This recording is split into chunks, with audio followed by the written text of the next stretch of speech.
नमस्कार, खबर for you में स्वागत है और मैं राजेश प्रियम और आज चर्चा भाजपा और आरएसएस के संबंधों को लेके। आजकल मोहन भागवत जी का बयान आ रहा है, इंद्रेश कुमार का बयान आ रहा है और इन बयानों को देखने के बाद लोग चौंक रहे हैं, आश्चर्यचकित हो रहे हैं कि क्या सच में दोनों संगठन के बीच सब कुछ सामान्य नहीं है, सब कुछ ठीक-ठाक नहीं है। तो रुपेश जी से जानते हैं कि वास्तव में इन दोनों संगठनों के बीच में जिनको बोला जाता था कि भाजपा की पूरी जो है विधि विधान संभाली जाती है नागपुर से। तो क्या नागपुर और दिल्ली के बीच में कुछ करवाहट है? क्या लगता है रुपेश जी, क्या चल रहा है दोनों संगठनों के बीच में? बहुत बहुत धन्यवाद राजेश जी। बहुत ही आपने अच्छा एक विषय का चुनाव किया है आज चर्चा के लिए। और सबसे पहले मैं ये बता दूं कि अगर किसी की हार होती है तो वो कहते हैं कि हार एक अनाथ बच्चे की तरह होता है, और जब जीत जाती है तो उसके बहुत सारे पिता आ जाते हैं। तो कुछ ऐसे ही अभी हालात चल रहे हैं।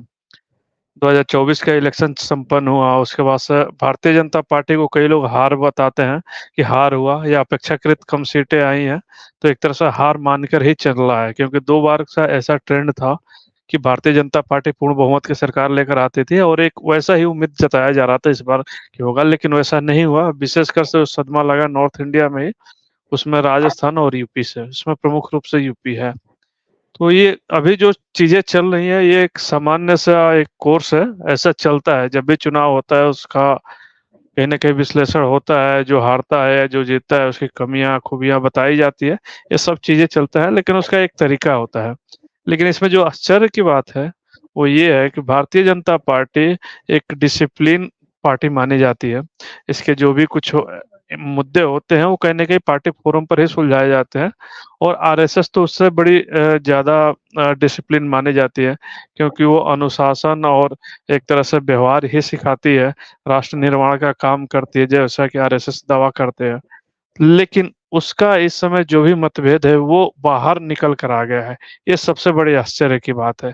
ये जो भी कुछ हो रहा है, खटपट हो रहा है, लेकिन इंटरनली होता है, ये कोई अब बड़ी बात नहीं है। लेकिन उस चीज को पब्लिक फोरम में बोला जा रहा है, वो भी पब्लिक फोरम में आरएसएस प्रमुख बोल रहे हैं या आरएसएस के बड़े नेता बोल रहे हैं।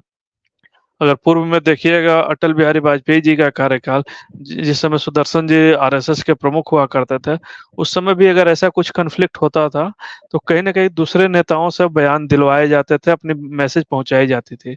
लेकिन इस बार स्वयं संघ प्रमुख ने इस बात को बोला, इंद्रेश कुमार जी ने बोला। तो ये कहीं ना कहीं ऐसा लगता है कि बीजेपी और आरएसएस के बीच में एक बड़ा सा खाई बन गया है, कम्युनिकेशन गैप हो गया है। लेकिन इसका कारण क्या है? अगर वर्तमान में जो भी कुछ निकल के आया है, अगर उसको हिसाब से देखिएगा तो आपको दो इसमें कारण सीधे सीधे दिखेंगे। पहला तो यह है तत्कालिक कारण। तत्कालिक कारण यह है कि भारतीय जनता पार्टी उम्मीद से कम सीटें जीती है, केंद्र में अपेक्षाकृत कमजोर सरकार बनी है उसका। आगे क्या होगा क्या नहीं होगा, क्योंकि चंद्रबाबू लेकिन नायडू और रुपेश जी, अगर जी। भाजपा ने कम सीटें जीती है तो ये ऐसा तो नहीं कि आरएसएस ने इस चुनाव में साथ नहीं दिया, इस वजह से भाजपा अपनी औकात पे आ गई? जी, वो एक बहुत ऑब्वियस एक मुद्दा है, और बहुत सारे लोग ऐसा बता रहे हैं। हालांकि कहीं ये खुलकर नहीं आया, क्योंकि बीजेपी ये भी स्वीकार नहीं करती है कि आरएसएस के लोग खुलकर हमारे एज ए पॉलिटिकल पार्टी के काम करते हैं, और आरएसएस भी इस बात को डिनाई करता है। हालांकि कहीं ना कहीं वो ये जरूर बोलता है कि हम दोनों एक दूसरे से वैचारिक रूप से संबद्ध हैं, तो एक दूसरे का सहयोग करते हैं।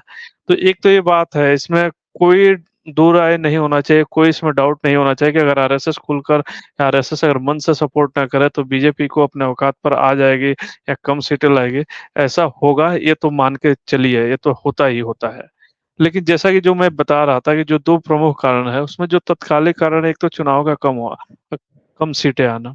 जो दूसरा चीज है, जो आरएसएस जिसके लिए विश्वविख्यात है, जिसके लिए जाना जाता है, कि आरएसएस हमेशा ये दावा करता है कि हम इतिहास से कुछ चीजें सीख करके और भविष्य हम बनाने का सोचते हैं। वर्तमान ठीक है, जैसा चल रहा है वर्तमान को भी सुदृढ़ करते हैं, लेकिन वो भविष्य पर ज्यादा, यानी कि दूरगामी परिणाम पर वो ज्यादा सोचते हैं। 15 साल, 20 साल, 50 साल, 100 साल के उनका एजेंडा होता है। वो ये कोई एजेंडा नहीं कि एक सरकार चला ली 1 साल, 2 साल, 5 साल, उसके बाद से हो गया तो ऐसा। तो एक जो सबसे बड़ी इस समय कॉन्फ्लिक्ट आ रही है, और ये जो आरएसएस और बीजेपी के बीच में जो गैप हो रहा है, उसमें कहीं ना कहीं ये लग रहा है कि आफ्टर मोदी हो, मोदी के बाद से कौन आएगा। और सबको लोग जैसा अनुमान लगा रहा है कि मोदी के बाद से अमित शाह का नंबर आएगा, हालाँकि उनके एक अलग ही तौर तरीके हैं, पता नहीं आगे एक्सेप्टेबल होंगे या नहीं होंगे। लेकिन आरएसएस कहीं न कहीं चाहता है कि आज से कम अगले 15-20 साल तक का एक रोड मैप तैयार किया जाए, एक लीडरशिप तैयार किया जाए। इस बीच में अभी कॉन्फ्लिक्ट हो रही है। कई लोग योगी आदित्यनाथ की भी वहाँ पर नाम ले रहे हैं कि योगी आदित्यनाथ या संघ के कैडर से आने वाले नहीं, किसी बड़े नेता का। रुपए जी, जी, एक तो ठीक है, 2029 तक तो मोदी जी फिक्स हो गए, 2029 तक बिल्कुल, तो नहीं हटेंगे, अभी 5 साल तो वो रहेंगे। अभी बिल्कुल, जो बिल्कुल। मतभेद है, अभी मतभेद का मूल वजह मोदी के बाद ये सवाल नहीं आ रहा है, अभी वर्तमान स्थिति में क्या चुनाव में भाजपा को संघ ने साथ नहीं दिया, इस वजह से मतभेद है, या क्यों कि भाजपा 2 बार लगातार सत्ता में रही, 5 साल मोदी जी का 14 से 19, 19 के बाद 24 तक का कार्यकाल भाजपा ने खुद संभाला। तो इसके बाद भाजपा को ये अहंकार आया, क्योंकि जैसा ने जेपी नड्डा जी ने कहा कि अब मुझे संघ की ज़रूरत जी, जी। नहीं है। या जिस प्रकार से इंद्रेश कुमार जी ने अभी कहा कि जो अहंकारी हो गए उनको 241 पे रोक लिया भगवान राम ने। तो ये जी, जी। सारी बातें ऐसा लग रहा है कि यानी भाजपा को चुनाव में संघ का साथ नहीं मिला, इस वजह से मतभेद उभर के सामने आ रहा है। देखिए, मैं जहाँ तक संघ को समझ पाया हूँ कि अगर भारतीय जनता पार्टी को साथ देना हो या नहीं देना हो, वो खुलकर कभी ऊपर से आपको आदेश नहीं आता है। वो एक इशारों-इशारों में और तरीके से एक बात किया जाता है।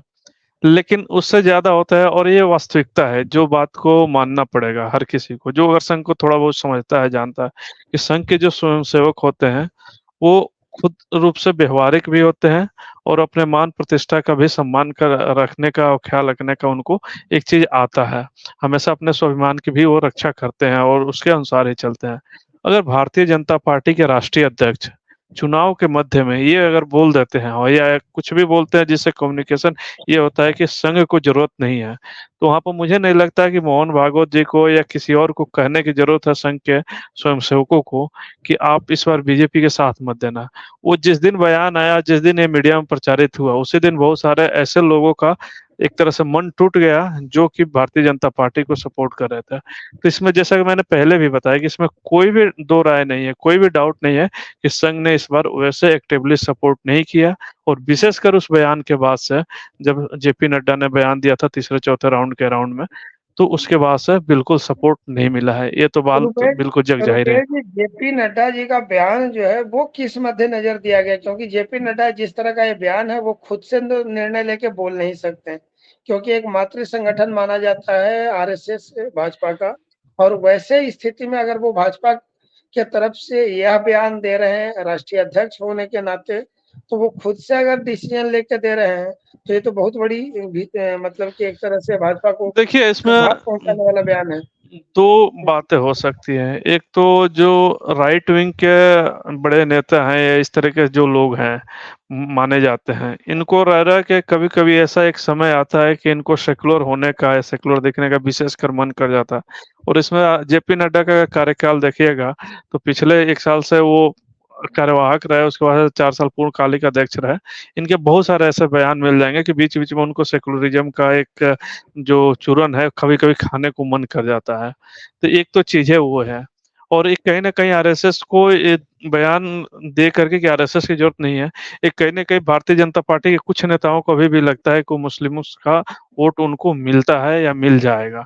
तो कहीं न कहीं एक ये रणनीति है उनकी चलती है। तो मुझे जो इसमें जो समझ में आ रहा है, एक तो एंगल ये हो सकता है, दूसरा एंगल ये हो सकता है जिसकी तरफ आपने इशारा किया है, कि कहीं न कहीं ये ऊपर से यानी कि मोदी या शाह की तरफ से ऐसा कुछ इशारा तो नहीं था कि भारतीय जनता पार्टी अब अपने पैरों पर पूर्ण रूप से खड़ा हो जाएगी, ना सिर्फ खड़ा होगी बल्कि दौड़ेगी और जीतेगी भी। ऐसा अगर कहीं उन्होंने सोच लिया, तो आरएसएस ने उनको शायद इस बात का एक तरह से बता दिया कि अभी आपके पैर पर खड़े हो रहे हो, लेकिन अभी उतना मजबूत पैर नहीं हुए हैं कि आप दौड़ करके जीत भी जाओ। तो ये चीज़ें कहीं न कहीं निकल कर इसमें से आया है। लेकिन आपने एक बात सही कही कि जेपी नड्डा ने जो बयान दिया है, वो कहीं न कहीं किसी के इशारे पर दिया है और जेपी नड्डा चूँकि पार्टी के अध्यक्ष हैं, तो किसके इशारे पर चल सकते हैं, ये तो सब जग ज़ाहिर है, इसमें नाम लेने की ज़रूरत नहीं है। लेकिन इसमें एक राजेश जी, महत्वपूर्ण चीज़ मैं आपको और जोड़ना चाहूँगा, जी, जी, कि जो चुनाव का हार हुआ है, कहीं न कहीं इसको कवर अप करने की कोशिश किया जा रहा है। लेकिन याद हो तो हमने एक पुराने अपने वीडियो में बात बोला था, जैसे चुनाव का परिणाम आया उसके बाद से, कि भारतीय जनता पार्टी के जो हारने का जो मूल कारण है, उसमें जो 400 का नारा दिया गया था और संविधान बदलने के बाद में विपक्ष ने बात उठाई, उस पर मोदी जी ने ये बोला कि और कठिन और स्ट्रॉन्ग जो है कि डिसीजंस लिए जाएँगे, जिससे ये कम्युनिकेट हुआ कि कहीं न कहीं संविधान पे कुछ खतरा है। लेकिन और इसमें सारी की सारी गलती एक तरह से बोले तो भारतीय जनता पार्टी के जो थिंक टैंकर है या जो इस चुनाव को रन कर रहे थे उनकी थी ये स्ट्रेटजी एक रणनीतिक गलती थी। लेकिन इस बात को कवर अप करने के लिए कई तरह की बातें बनाई जाती हैं, बनाई जा रही हैं अभी। जैसा कि एक एग्जाम्पल आपको बता दूं, सारे लोग बोल रहे हैं कि यूपी हार गए तो योगी आदित्यनाथ के चलते हार गए, जबकि ये सच्चाई नहीं है। टिकट का बंटवारा हुआ, जो भी चुनाव का डिसीजन हो रहा था वो कैसे लिया गया ये सबको पता है। तो ये कहीं न कहीं एक तो चीज़ है कवर अप किया जा रहा है। दूसरा चीज़ है कि जो इन्होंने गलती कर लिया है, उस चीज़ को अभी ये सुधारेंगे। भारतीय जनता पार्टी तो सुधारने के लिए जानी जाती है, लेकिन कहीं न कहीं वो पब्लिक में इस चीज़ को जाने नहीं देना नहीं चाह रहे हैं कि हमने कुछ गलती कर दिया है और इसका ठिठरा किसी और को फोड़ने की कोशिश किया जा रहा है। इस अभी जो घटनाक्रम हो रहा है, इससे तो सब यही निकल कर आ रहा है। जी, राजेश जी। बहुत-बहुत धन्यवाद रुपए जी इस चर्चा के लिए। फिर मिलते हैं नए विषय पर। बहुत-बहुत आभार। बहुत-बहुत धन्यवाद राजेश जी।